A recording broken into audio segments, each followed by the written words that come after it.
plus individuals, parents, families, and allies. One of your many acts of kindness has been to fulfill holiday stockings with hygiene essentials, socks, hats, gloves, hand warmers, and lots of fun goodies for the homeless LGBTQI plus youth.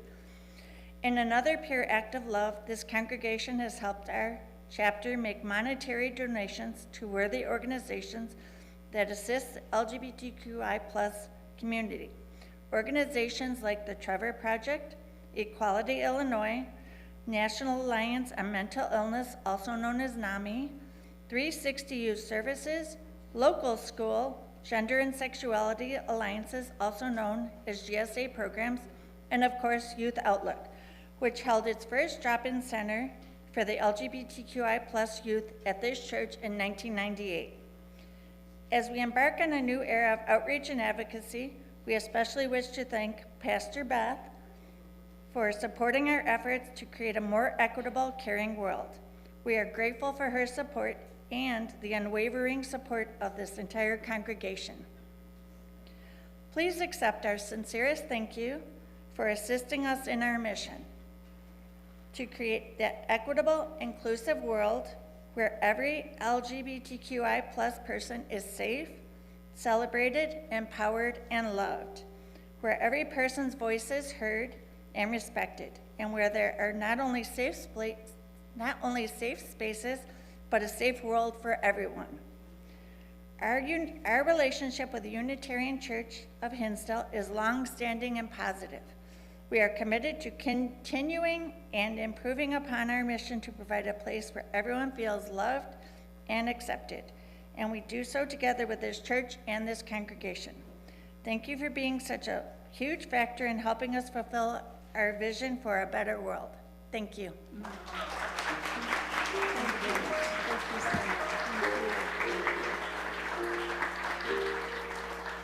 And as Susan comes up, also a big thank you to Carol Peterson, who also leads our LGBTQA plus welcoming team.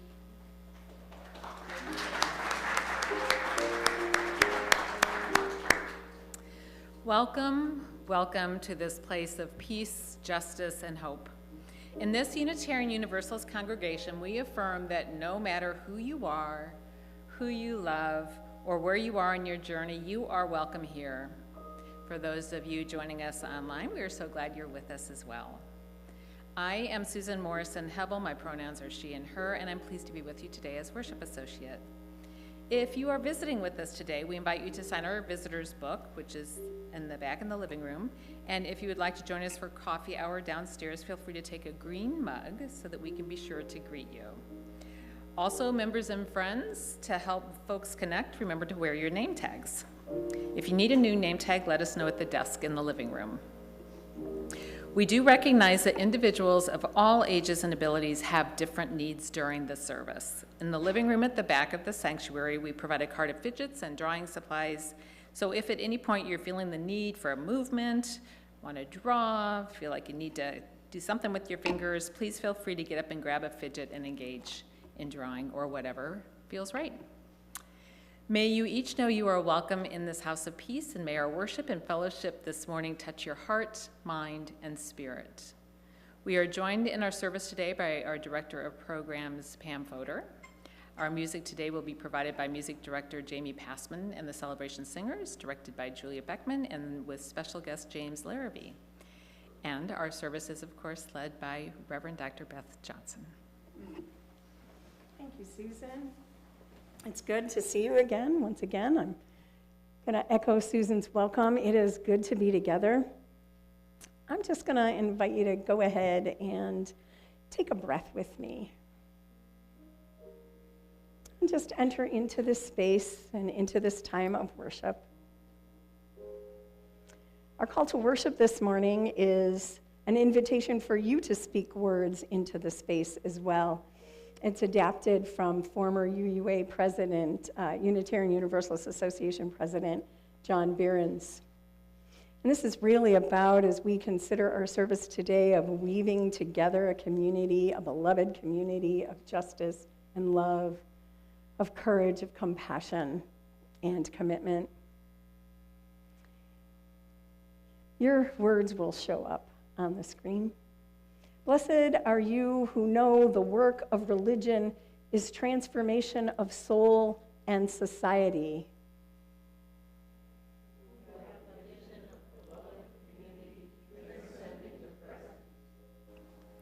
And who do not shrink from controversy, sacrifice, or change. And blessed are those who have gathered from places near and far flung, who have come together to learn, to be challenged, and to celebrate. Blessed are we who have come together to be reminded that the work of religion, the meeting of the beloved community, is not done in isolation, but is a co-creative act of courage, compassion, and commitment. Let us awaken our senses and our souls as we together in these times build a new way. I'm going to invite you to rise in body or spirit and sing together our opening hymn, Wake Now My Senses, 298 for those who need a hymnal.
I'd like to invite Frankie up to help us light the chalice this morning.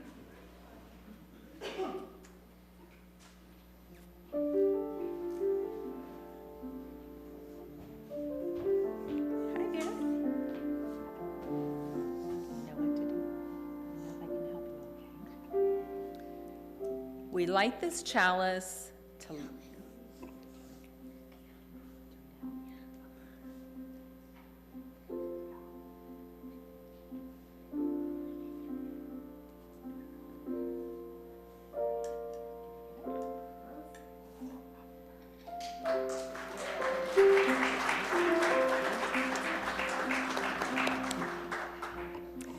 We light this chalice to light the way through our days, to brighten our knowledge of who we are and brighten our vision of who we might become. May we know the peace of wholeness. May we know the power of community. May we know the joy of being together, weaving the beloved community of courage, compassion, and commitment. I'm going to invite Pam up next.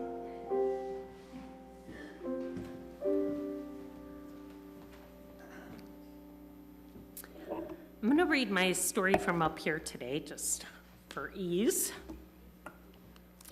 So today's service is about weaving community, and I found this beautiful book called Woven of the World. Has anybody ever heard a loom working? Yeah.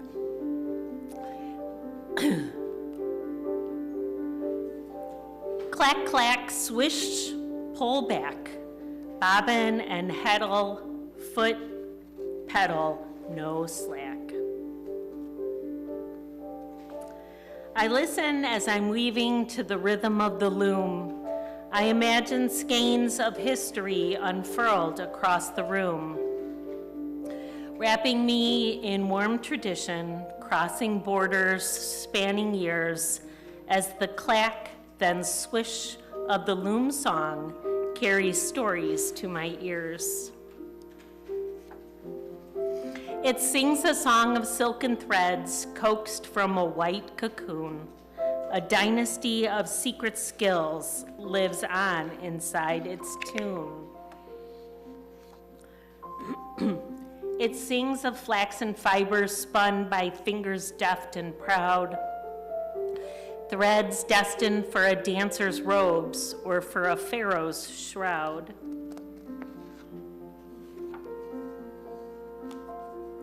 It sings a city packed with looms, a wonder to behold, of cloaks and rugs for warmth and prayer in colors rich and bold.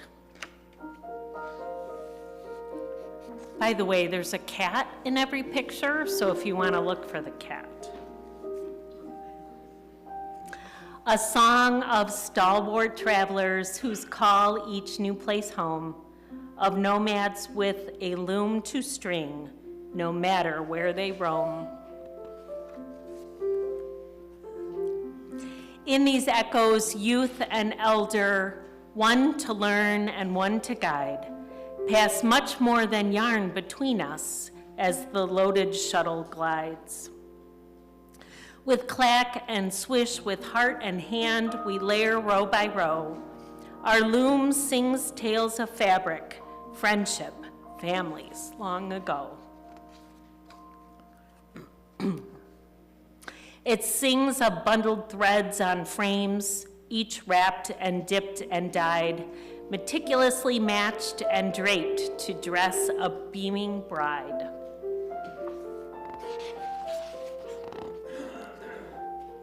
A song of mountain villages, a girl with steady hands, her backstrap loom tied to a tree, her heart tied to the land.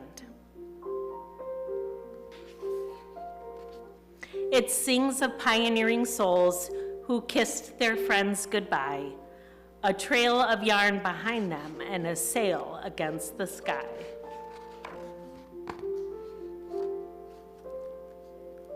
Of honor sung in patterns, story told in shape and line, colors chosen with intention, spirit sewn in each design.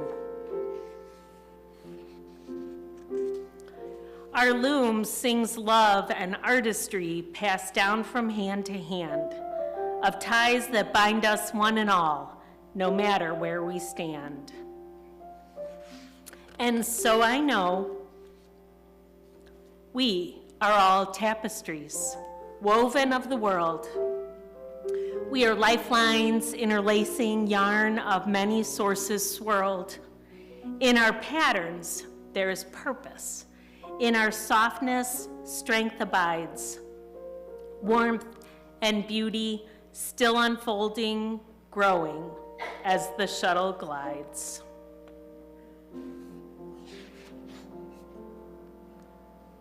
Click, clack, swish, pull back, bobbin and heddle, foot, pedal, no slack.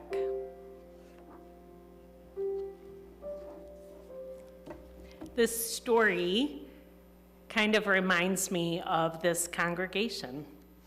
Each one of us a beautiful thread making a wonderful tapestry. Please join in singing me and my friends to the other building.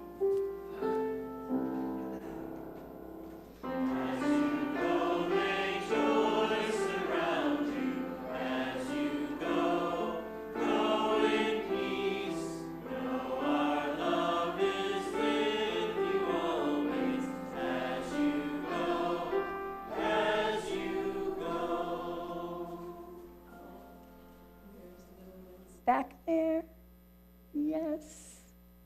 And off they go. Thank you, Pam. You know that our Director of Programs, Pam Fodor, is like a loom, weaving our faith and the threads of our faith together for our children, helping for them to create a tapestry of their experience here. With all the multiple ways that she weaves in lessons and opportunities for learning and for depth. So Pam leaves our site, and she comes back, and our children are full of all that they've learned and all that they can share with us. So I'm going to invite you to just go ahead and take another breath with me as we enter into our time of meditation, a time to deepen into ourselves in this moment, knowing that we come from the various parts of our day, the various parts of our lives, and even the various parts of ourselves. And there are lots of words. So right now I'm going to just invite you to notice your breath if that's comfortable for you. And if it's not, just feel your body on the chair. But for those of you who can, just notice your breath as it flows in and out. Yeah. I hear some people go, you need to do that too. We move through our lives so quickly, often. And even if we're not able to physically move as quickly or as well as we think we should, we know our minds move quickly. So this is the time to just center in for a moment and be with what is for you in this moment. And knowing that in our shared collective time, we know ourselves journeying, even in the inward journey, not alone.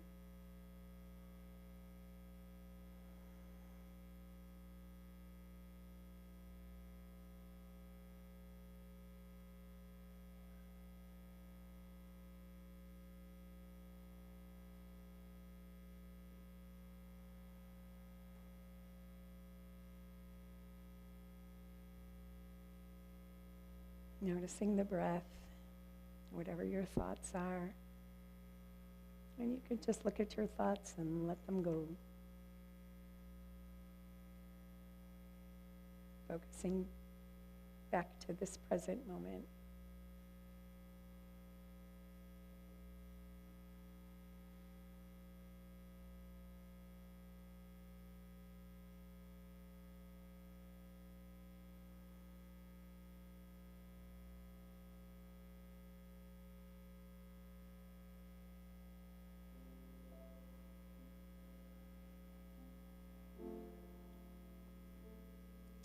I invite you to invite the spirit of life and the spirit of love to you and to us into this place.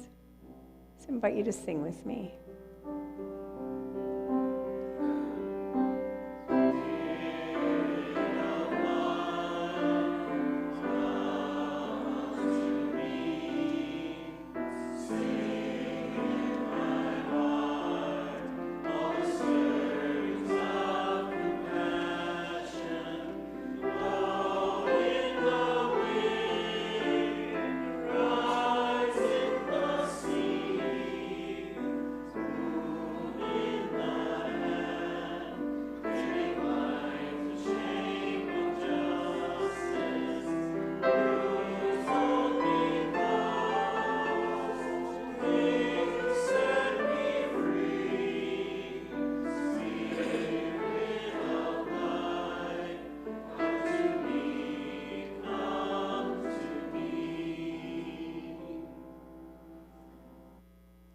again, that's an invitation for the Spirit of life and love to come to us. But sometimes I want to say come to we, even though that would be grammatically incorrect. Because the Spirit of life and love, I mean, it's an invitation, but it's actually an acknowledgement that the Spirit of life, that Spirit is with us always and at all times. I think of this song as a reminder as well. And this is a time in our service where we share our joys and sorrows with one another, personal marker events, things that are opening our hearts with joy, perhaps breaking our hearts with sorrow. And know that in sharing, whether silently by dropping a pebble in silence or by sharing briefly, that you are held. That this water bowl is like it's the container. It's, if you can imagine it as the container of our congregation and our congregational care. I'm going to go ahead and invite you, if you have something to share, to come on forward. You can drop a pebble in silence or speak to us briefly.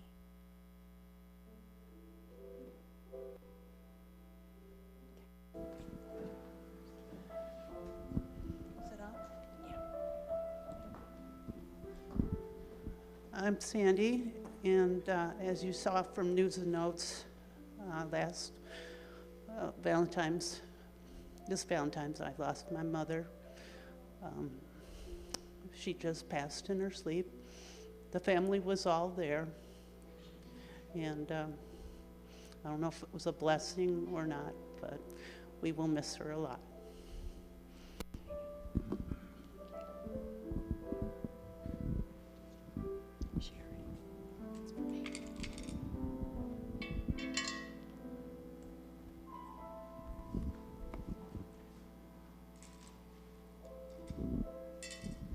Drop this blue stone in for my son Sean, because that's his favorite color. He is turning 20 on Tuesday.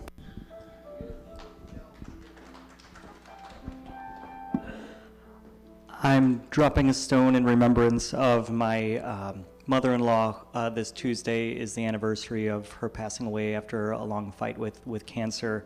And though there is a deep sorrow in the loss that resonates through our family, I am also reminded of the joys of the blessings that I still get to keep, her memory and the love that is passed on through my husband.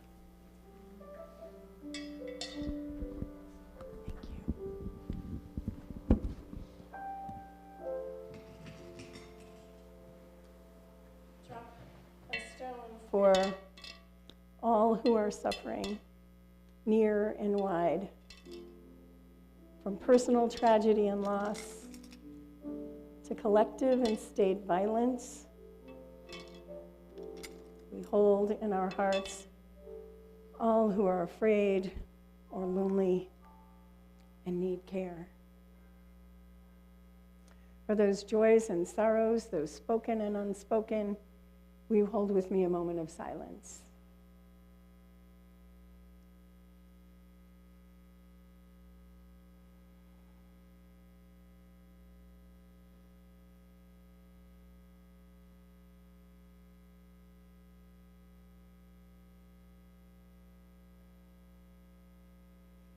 Spirit of life, Spirit of love, Holy One, moving in, through, and among us, knitting us together, each to each, in a community of hope and possibility.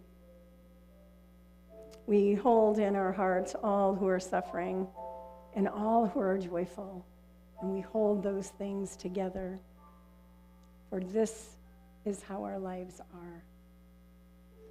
And beloved, as you move through your day, know that you are never alone. And know this, you are always and everywhere held in love and mystery deeper than you can know.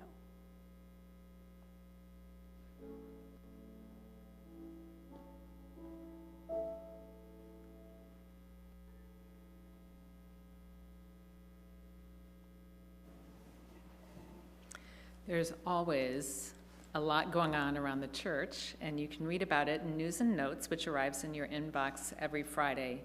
And there are some printed copies available downstairs as well. If you would like to receive News and Notes, just stop by the welcome table in the living room at the back of the church. I'm going to invite Chris Haney up now to share some information with us.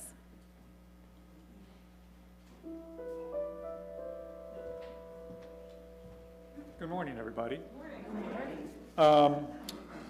I'm up here just to basically start to talk about introducing the Pledge and Stewardship campaign for this year.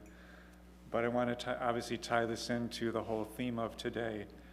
And the last time you probably saw me up here obviously was a year ago. And a year ago at this time, we had some trepidation, some guarded optimism a little bit when we started the Pledge campaign based on what was starting with last year as well. But who knew that 1 year from now it would have been a lot worse than we could ever imagine.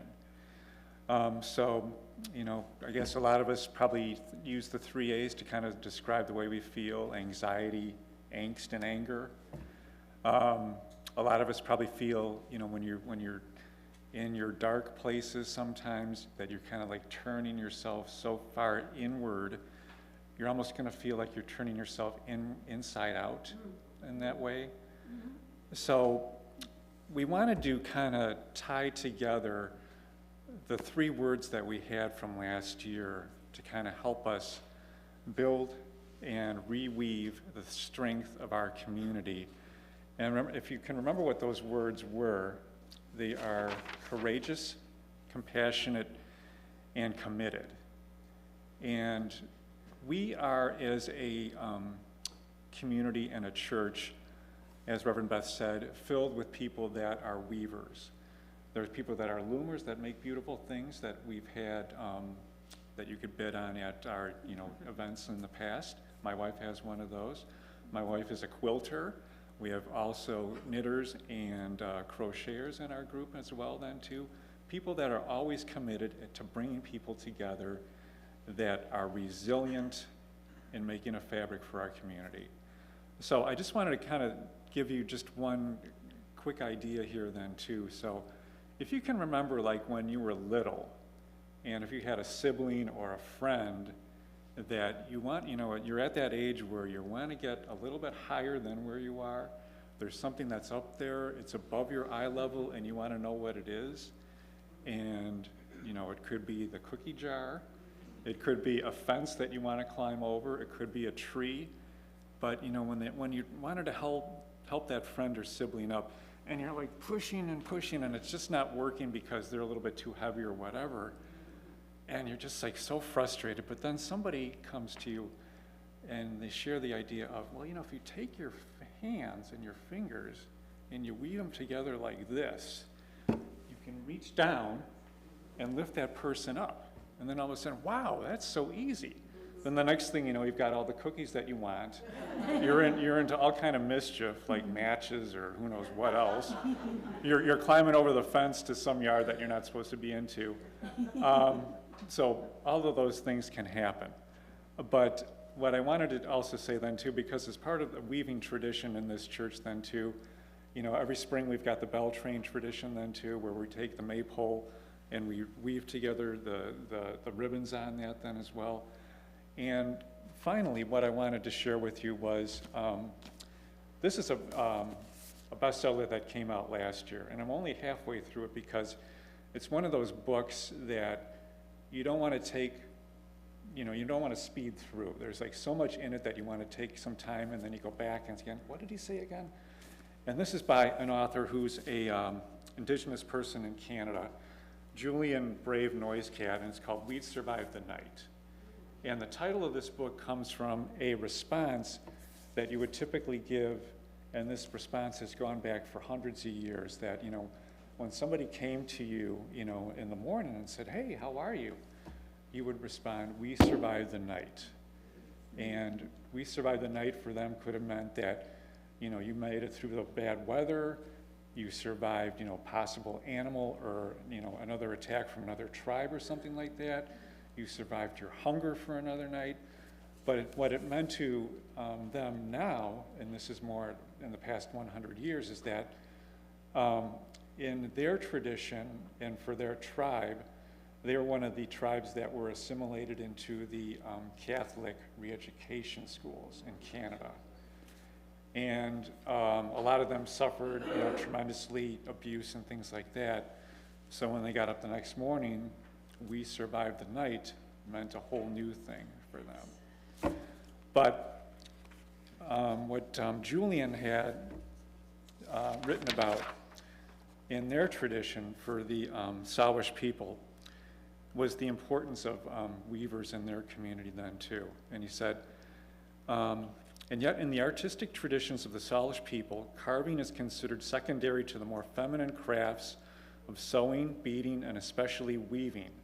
In fact, the most recognizable carved Salish form, the spindle whorl, is actually an instrument of the weaver.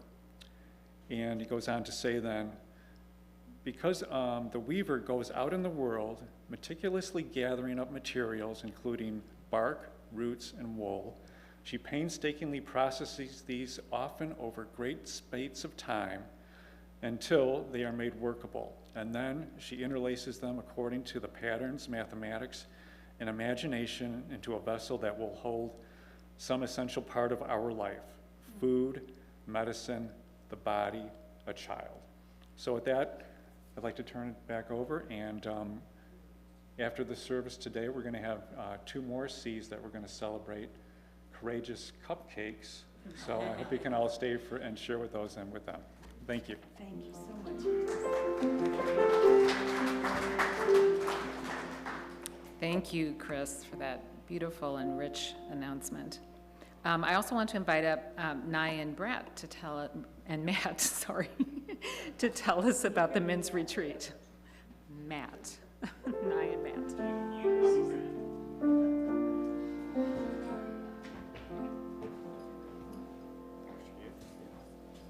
Good morning. Before I talk about the men's retreat, just a word about what UCH means to me as we kind of embark on the pledge drive. I guess first and foremost, place of comfort, a place that I know I can come to when I want to escape everyday responsibilities and connect with, something larger than myself and them. It's also been a place of support. When I lost my father a couple of years, I felt supported and embraced, and that was a great sense of comfort. And even though you might not see me here so often because of my daughter's Sunday activities, I know that this is a place I can always rely on when I need to come here. So on to the retreat, men's retreat, or more specifically the UU men's retreat. It's taking place in a couple of weeks down the road in Lamont. I thought it was Lamont. It's Lamont. So it's been organized by a group of us UU men from churches around the area. Our theme this year is the road to positive masculinity, and we're going to be exploring topics that are intended to help us connect and become more aware of ourselves, of others, and of the changes that are in society. So if you don't have any plans in 2 weeks, or your wife or significant other wants you out of the house, then please come and join us. You'd be very welcome. Details are in news and notes on how to sign up, and I'll leave a few flyers downstairs at the coffee tables this morning. Hey, and I just have a few words about why I care about the men's retreat so much. Like a lot of you, I started coming to Unitarian Universalism because I wanted to be part of a community that shared my values, that love is real, empathy is powerful, and that these things are worth investing in. But even becoming a part of this community, I find that the kind of greater culture of making friends is still, especially with other men, is very difficult. And so when I started going to this men's retreat, I think 3 or 4 years ago.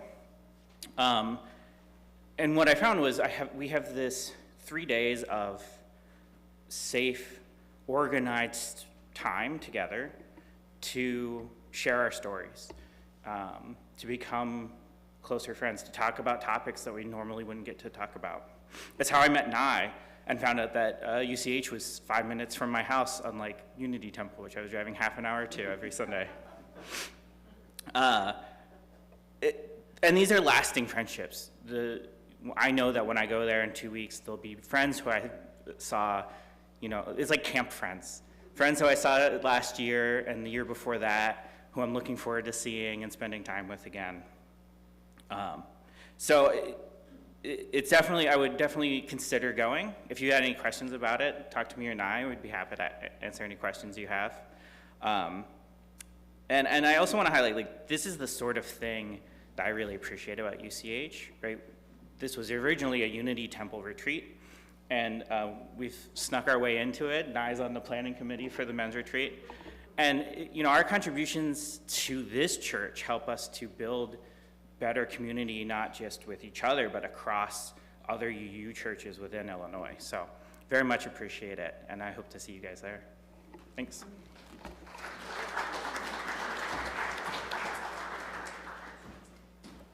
Thank you. Many of us came to this particular church and to Unitarian Universalism generally, in part because we seek community, as Matt just said eloquently, in which to grow and learn and live our values. Because we find affirmation in service, because we recognize that what we do matters, what we say makes an impact, how we move and work in the world resonates throughout the fragile, resilient web of life. Our financial contributions to this congregation help write the stories we want to tell to each other and to the world.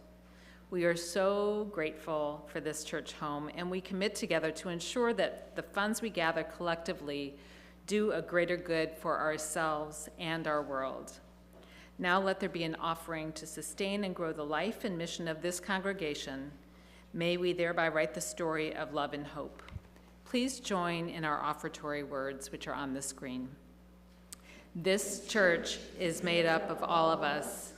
It is what we learn together, the work we do together, the fun we have together. It is what we share with one another, with the people around us, and with all the world. We now gratefully receive your contribution. Thank you in advance for your generosity. Julia, I think, is going to introduce the song for us. Here we go. Yes, this is a very special tune we're going to do for you. You will recognize it. It's The Times They Are A-Changin', and it was a gift to the choir from James Larrabee, who purchased it at the auction last fall. And I'd like him to give a couple words about why he chose this particular tune.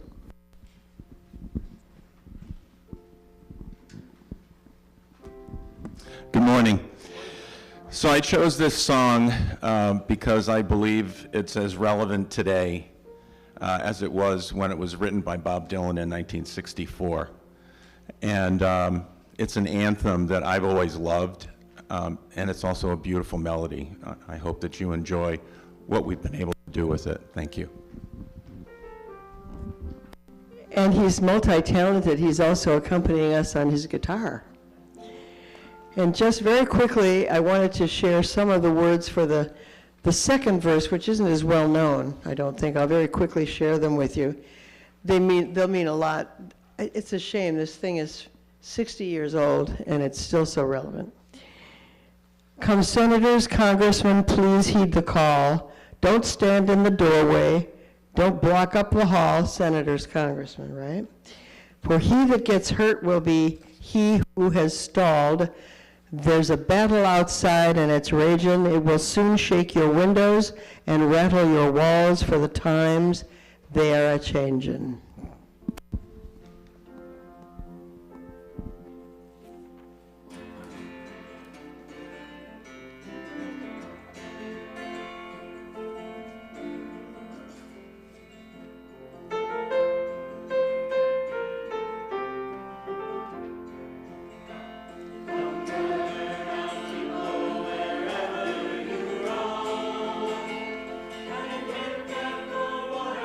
Around you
for gifting that.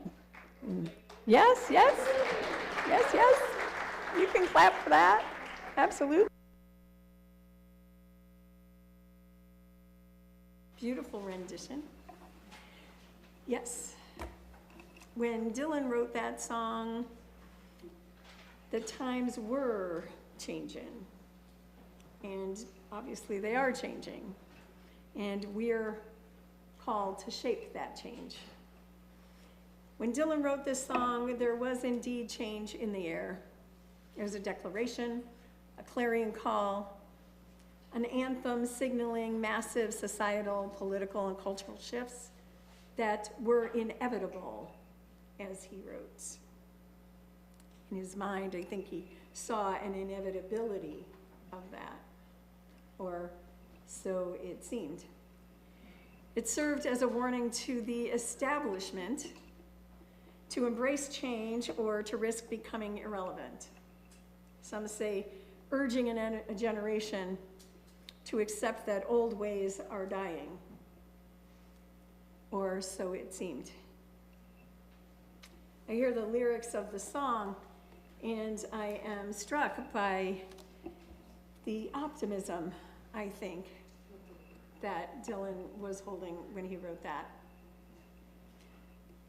Kind of a sense that there was a feeling in the air with the civil rights movement, the women's movement, the anti-war movement, the queer movement. There seemed to be an inevitability that the change was coming, and beloved, we know it did. And then, as with every movement for change, there was a regression or a response, a repression. There has always been a backlash. Does not mean that we don't celebrate the changes, the consciousness. The thing about that was that movement, as all movements for justice, whether it was suffrage, women's suffrage, whether it was abolition, that yes, there has been backlash. There was Jim Crow, there was Reconstruction, right? But we know what shifted then is consciousness, right? We knew, or had the opportunity to know, at the end of slavery, that our black siblings are human beings, not through force, human. We learned through suffrage that women are whole people, autonomous people, and capable of making their own decisions and participating in a democracy. Despite the movement now that actually calls for women to be disenfranchised, and for our black and brown and indigenous siblings to also be disenfranchised. But the consciousness is there, right? Make no mistake about it. We all know and will resist that because our consciousness was changed at that time. And here we are now. We keep pushing, keep telling the truth about this country and its authoritarian turn, and we have to make the times change. Beloved, not plead for it, but push for it. Agitate for it. Make it happen. And I'm heartened by the newly formed UCH Strategic Resistance Initiative with Jeff and James and our intern Swamini and any who would like to join us to look at how we might weave our threads of justice, resistance, resilience, and joy into this time. We have to be and embody the change. We have to dream it. We have to have that imagination. We have to envision it, and we have to craft it. And I often turn to the metaphor of weaving when I reflect on how we create what we dream. I think of tapestries of oppression that must be dismantled, thread by thread. tapestries that must be woven anew.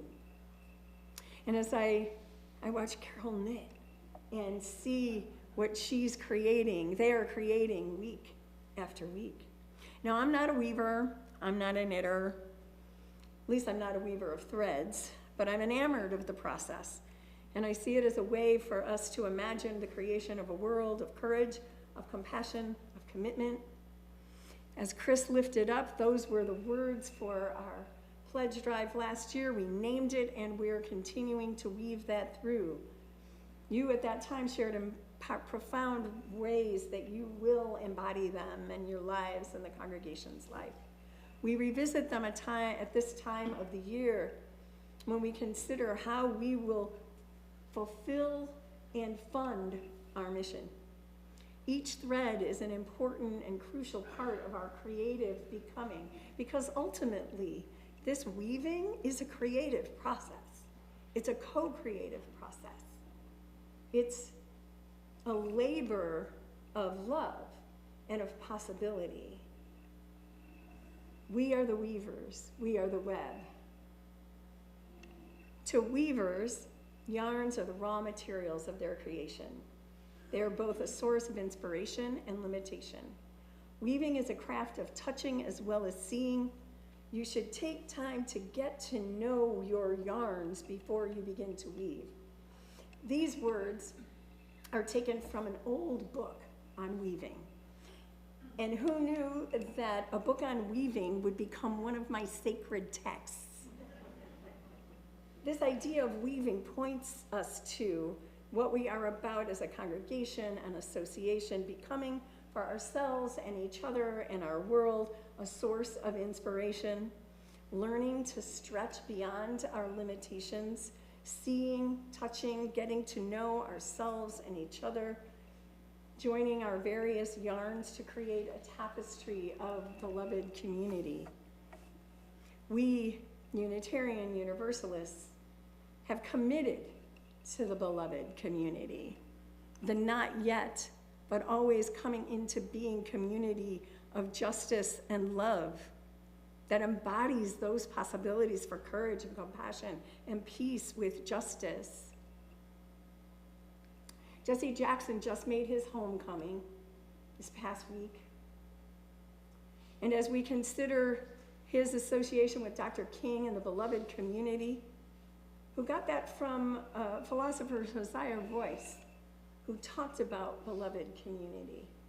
And we have carried that aspiration, intention, and action forward, not just us as Unitarian Universalists, but all who hold the vision that has been held out decade after decade after decade, century after century, as humans have strived to live into our potential as human beings. The beloved community that is for us both a comfort and a challenge, as it welcomes us and then calls us to stretch and grow in ways that may surprise us. As Unitarian Universalists, we join with each other to celebrate our common bonds, to strengthen our social justice witness, to weave healing patterns of love and hope. We join together to be changed and to change, to be supported in our personal spiritual journeys, to be empowered, emboldened, ennobled, to become more than we could ever be alone. We come to teach and be taught. But our kids aren't just being taught by Pam, they are teaching us. I watch how our children interact with one another. The high five when Frankie got done, right? We should all be giving each other high fives. We're to be both a weaver and a part of the tapestry that we're creating together, and that is creating us. We're not separate from that tapestry that we're weaving. We're each a thread in it. We are each a weaver. And that tapestry is made both rich and beautiful and interesting by the individual threads that each one of us is. That book that a friend gave me long ago. When she gave it to me, I found it instructive as to how we might proceed in weaving our tapestry with love at the center. First, we're instructed to take a look at the raw material we have to work with. And you have a piece of yarn, don't you? You might want to pull that out. Just do whatever you want to with it, but don't create anything with it yet.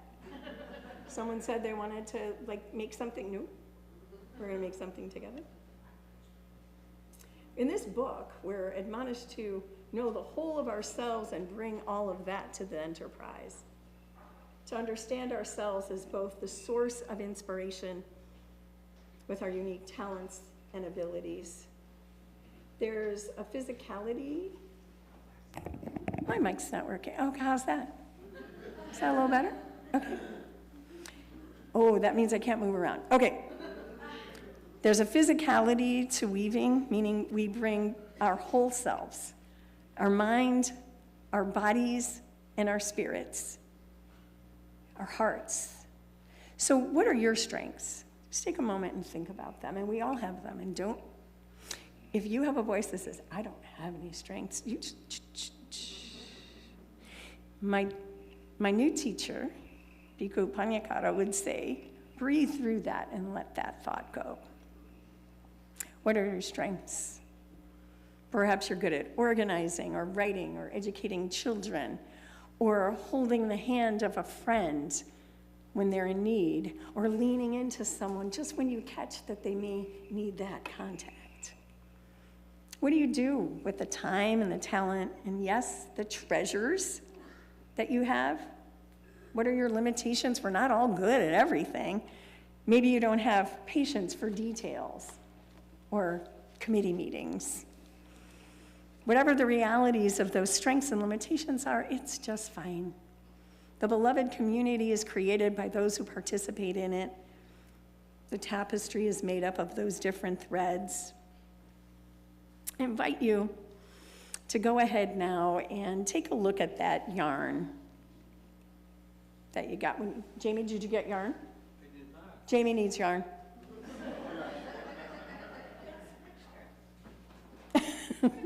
Oh, there's yarn over here, Tone.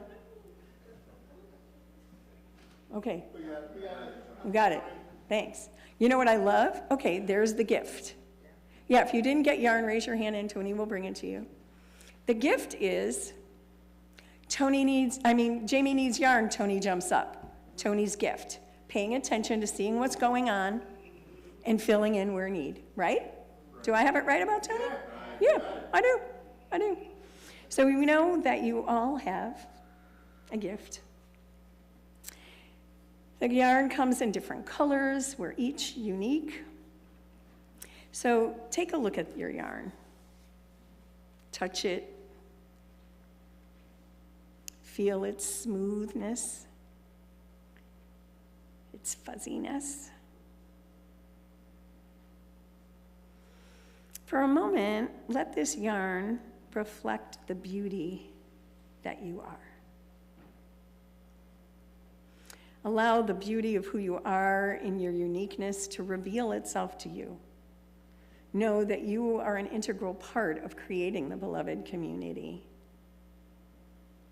Our book says the first step in weaving is choosing the yarn for the warp and weft, which I always confuse. The warp, which is yarn or thread that forms the basis of the tapestry, will be under much tension, and it must be ready to take the strain and wear as the weft is woven into it.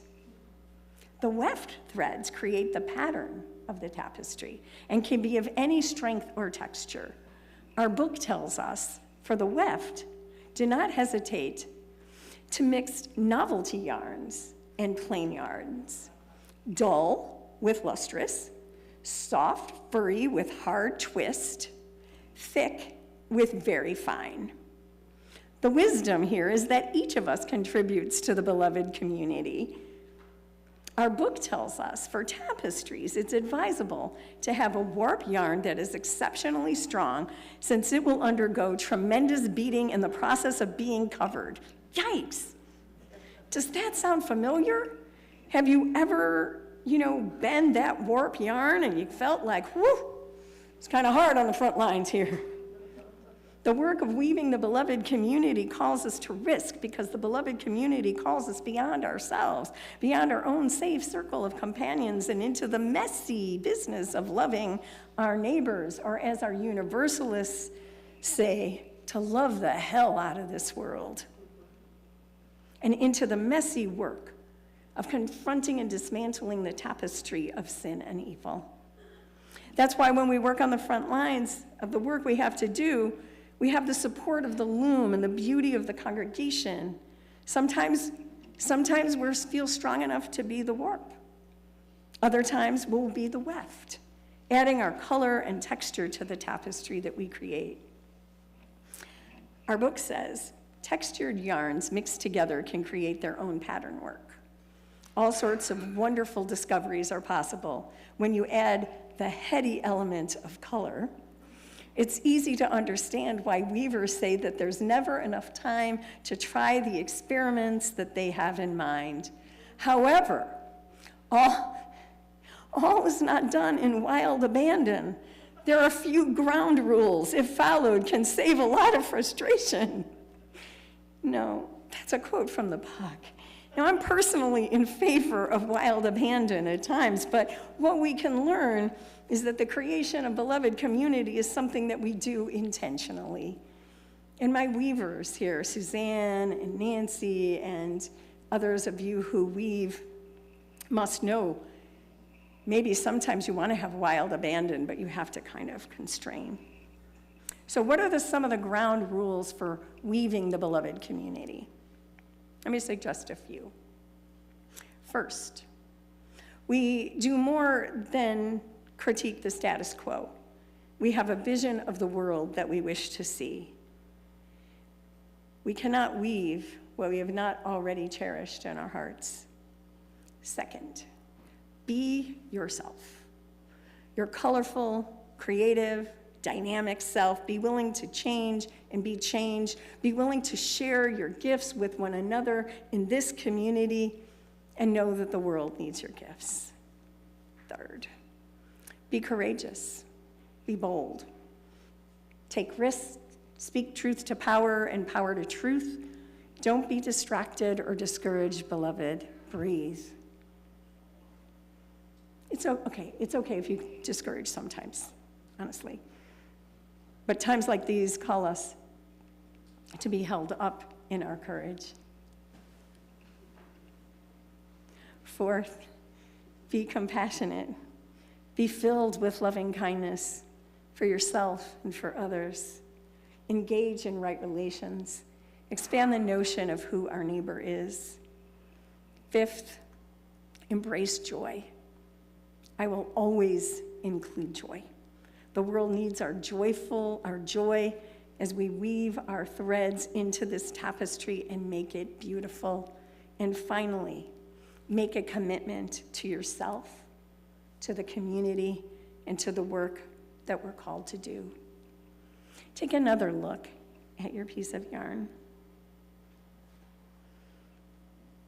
Remembering that it takes all of us to do this work. Knowing that this is a tapestry of interconnectedness.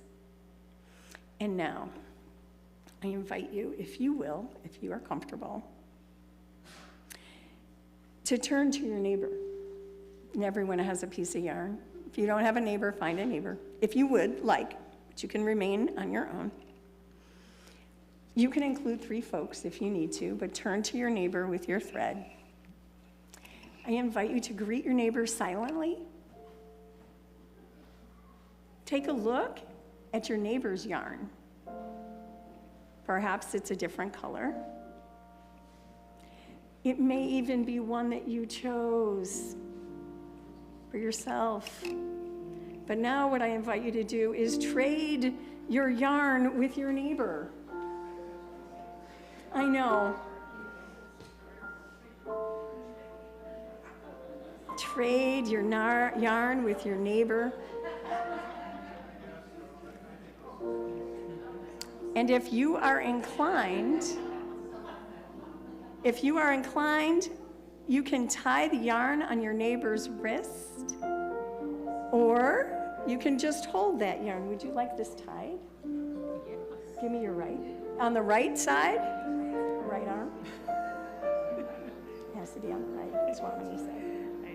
As you tie this on, imagine that you are sending a blessing of love and hope and possibility and community and connection with your neighbor.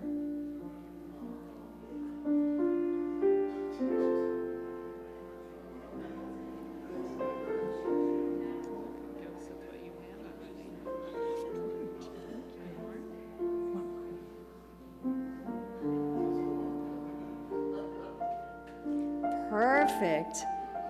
Okay. Woo. Now, if you didn't have your yarn put on your wrist, you can take it home and put it on your altar in a prominent place. On the walk for peace, the monks gave us these peace bracelets. So now I have 3 to remember that peace is our mission. And so as you carry this through your day, and whether you leave it on until it falls off, or whether you say, this was good for today and I'm going to put it away, or going to put it someplace where I can be reminded that we are being asked, beloved, in these times to contribute to the tapestry of this community. You are going to be asked to give as generously as you can, because y'all know that the times they are a-changing and we need to change them. Because the senators and the Congress people and all them, they're bought and sold. We're the change. We make it happen. We weave justice and love and peace.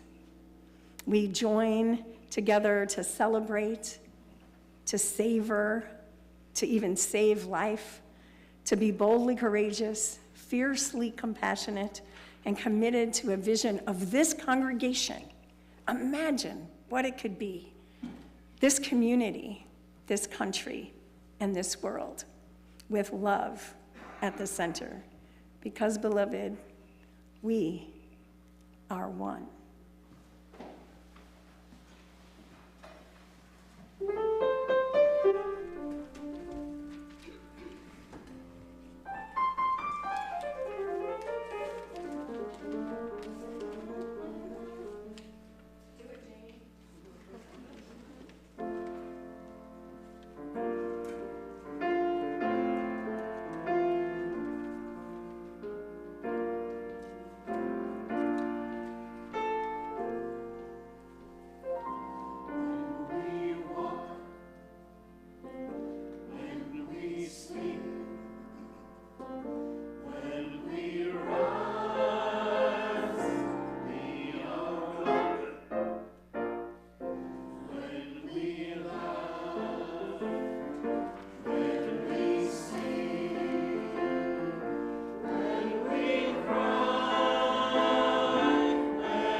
Thank you, choir and Jamie and all y'all.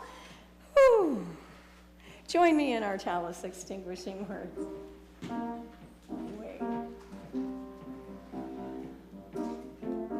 Oh, I have the chalice extinguishing words. I did not put them on the screen. We extinguish this flame, but not the light of its truth, the warmth of this community, and some of you know it, nor the fire of our commitment. These we carry in our hearts and share with all the world. So how about if we sing that we're going to build a new way, and that's going to be a way when we are one. Will you rise in body or spirit and sing with us? Number 1017 if you need it, but I don't know that you do.